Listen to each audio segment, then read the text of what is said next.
Hello guys, সবাই কেমন আছো? আশা করি সবাই ভালো রয়েছো, সুস্থ রয়েছো এবং সুস্থ থাকাটাই ভালো। তো সকালে আমি একটা ভিডিও দিয়েছিলাম যেখানে আমি বলেছিলাম যে আমার বাড়িতে একটা বিপদ হয়েছে। হ্যাঁ, আমার বাড়িতে একটা বিপদ হয়েছে, আমার বাড়িতে একজন মারা গেছে। তো কে মারা গেছে তো সেটা আমি পরে বলছি। তার আগে একটা জিনিস দেখাবো বলে আজকে আমি ভিডিওটা করছি। এই হচ্ছে আমার বেডরুমের সাথে আমার ব্যালকনি আছে। তো মোটামুটি ঝড় উঠছে, ঠিক আছে। ওই যে বাইরে বিদ্যুৎ চমকাচ্ছে, ঝড় উঠছে, এত এত বাতাস দিচ্ছে এখান থেকে, না মানে জাস্ট বলার নয়। তো কেন বাতাসটা এত সুন্দর দিচ্ছে সেটাও বলছি। এখানে একটা পুকুর আছে, যে পুকুরটা দেখা যাচ্ছে, সবাই আশা করি আমি ক্লিয়ার দেখাতে পারছি। এই যে জল যাচ্ছে, এখানে এত বাতাস দিচ্ছে, জানালা লাগানো ছিল, আমি জানালাটা খুলে দিয়েছি। জাস্ট এই যে চমকাচ্ছে।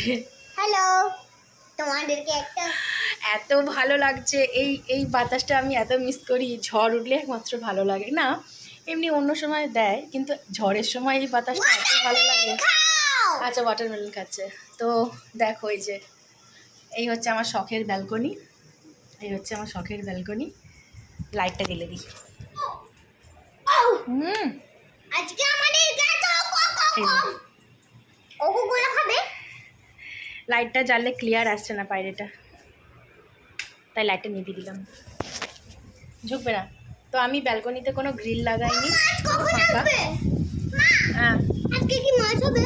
হ্যাঁ, এই যে পুরো ফাঁকা এখানটায়, পুরো একদম ও ভাই, কি বলবো, একদম মনটা ভরে আছে বাতাসটা আমার।